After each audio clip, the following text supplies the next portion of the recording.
বিসমিল্লাহির রহমানির রহিম। BNP chairperson, বাংলাদেশের সাবেক প্রধানমন্ত্রী, বাংলাদেশের গণতন্ত্র পুনরুদ্ধারে বারবার যার আপোষহীন ভূমিকার কারণে গণতন্ত্র পুনরুদ্ধার হয়েছে এবং সেই গণতন্ত্র পুনরুদ্ধার করতে গিয়ে বাংলাদেশের রাজনৈতিক ইতিহাসে সবচেয়ে নির্যাতিত যে নারী দেশনেত্রী বেগম খালেদা জিয়া,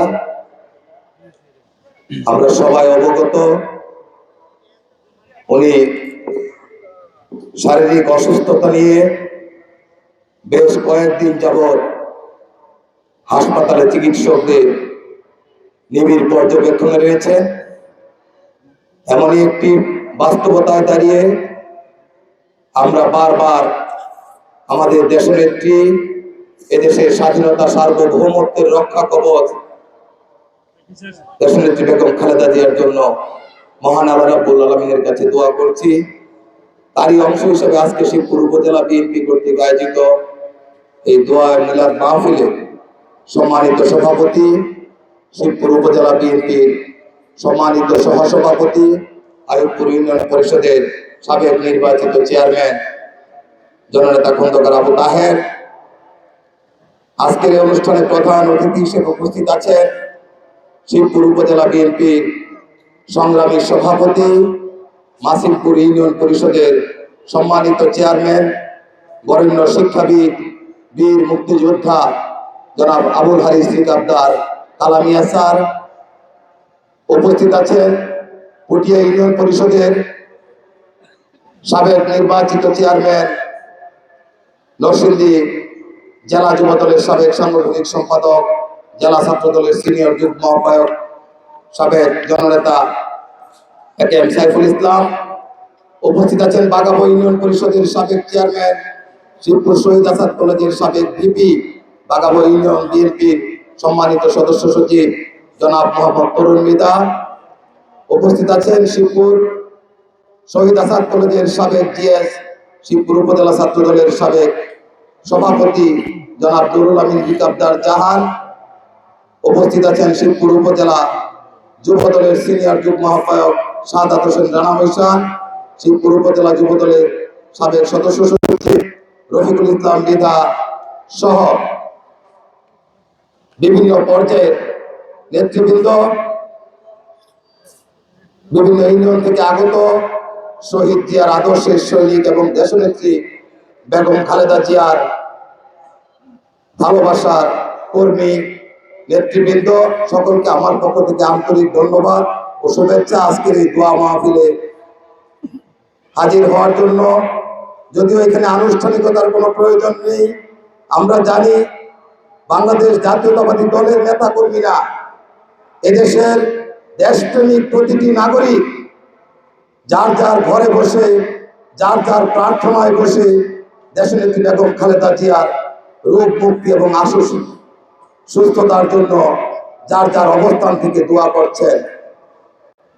তারপরও আমরা একত্রিত হয়ে এই দোয়ার আয়োজন করছি যে মাহফিল যত, এই মাহফিলের হাত দরবার থেকে যে কারো হাত পছন্দ করে যাতে মহান আল্লাহ রাব্বুল আলামিন আমাদের নেত্রীকে এই রোগ থেকে মুক্ত করে দেন। কারণ আমাদের দলের জন্য যেমনি, বিশেষ করে আমাদের দেশের জন্য এই নেত্রীর উপস্থিতি খুবই জরুরি। প্রত্যেক মানুষই জীবনের একটা সময় এসে তার জীবনের সমাপ্তি ঘটবে, কিন্তু দেশের যে ক্রান্তি লগ্ন উপস্থিত, যে নেত্রীর চিন্তা ভাবনায় ধ্যানে জ্ঞানে ছিল এই দেশের প্রতি ভালোবাসা, এদেশের মানুষের অধিকারের প্রতি অগাধ শ্রদ্ধা, এমন একটি বাস্তবতায় আমরা আজকে উপস্থিত। যখন আমরা দীর্ঘদিন গণতন্ত্রের লড়াই করে সেই গণতান্ত্রিক যাত্রার শেষ প্রান্তে উপস্থিত, একটি জনগণের ভোটের অধিকার প্রতিষ্ঠার জন্য স্বাগত। আল্লাহ না করুক আমরা এই নেত্রীকে হারিয়ে ফেললে হয়তো এই নেত্রীর যে প্রত্যাশা একটি গণতান্ত্রিক বাংলাদেশ, সেটা বিনির্মাণ করতে গিয়ে আমরা হোঁচট খাই কিনা সেটা আজকে সবার মনে প্রশ্ন দেখা দিয়েছে। এই জন্য এদেশের মানুষের জন্য, এদেশের স্বাধীনতা, সার্বভৌমত্ব, অক্ষুণ্ণ রাখার প্রশ্নে আমাদের নেত্রীকে খুবই প্রয়োজন। তাই আমরা আজকে এখানে যেমন দোয়া করব, যার যার প্রার্থনায় সকলে যার যার অবস্থান থেকে নেত্রীর জন্য, নেত্রীকে সুস্থ করে দেওয়ার জন্য মহান আল্লাহ রাব্বুল আলামিনের কাছে আমাদের এই আকুতি অব্যাহত থাকবে। আমরা বিশ্বাস করি, আমরা মন থেকে চাইলে আল্লাহ আমাদেরকে ফিরিয়ে দিবেন না। এই দেশের, এই জনপদের মানুষের চাওয়া ইনশাল্লাহ পূরণ হবে। আমরা ইতিমধ্যে দেখেছি, শুনেছি আমাদের দেশনেত্রীর যে চিকিৎসক মন্ডলী, যে প্রতিনিধি দলের মুখপাত্র, উনি ইতিমধ্যে আশাবাদ ব্যক্ত করেছেন এবারের যাত্রায় হয়তো আমরা আমাদের নেত্রীকে ফিরে পেতে পারি। এটাই যাতে মহান আল্লাহ রাব্বুল আলামিন আমাদের জন্য ফয়সালা করে দেন, আমরা যাতে আমাদের নেত্রীকে আবার ফিরে পেতে পারি। এই জন্য সবাই একসাথে হয়ে দোয়া করব। এই দোয়া মাহফিলে আমাদের আর কোনো রাজনৈতিক বক্তব্য নেই, আর কোনো চাওয়া পাওয়ার বক্তব্য নেই। আমরা এই দোয়া সকলের কাছে আবার হচ্ছে, এবং আমাদের নেতা জনাব তারেক রহমান যাতে দ্রুত মায়ের শয্যা পাশে এসে ওনার যে আবেগ, যে অনুভূতির কথা ব্যক্ত করেছেন, যে একটি রাজনৈতিক দলের প্রধান হয়ে একক সিদ্ধান্ত নিতে না পারার যে আকুতি, যাতে মহান আল্লাহ রাব্বুল আলামিন এটারও ফয়সালা করে দেন, সেই প্রত্যাশা করে সকলকে এই দোয়া মাহফিলে উপস্থিত হওয়ার জন্য আন্তরিকভাবে ধন্যবাদ জানিয়ে আমার বক্তব্য এখানে শেষ করছি। খোদা হাফেজ। বাংলাদেশ জিন্দাবাদ। শহীদ জিয়া অমর হোক। দেশনেত্রী বেগম খালেদা জিয়া জিন্দাবাদ। আমাদের নেতা জনাব তারেক রহমান জিন্দাবাদ। আসসালামু আলাইকুম।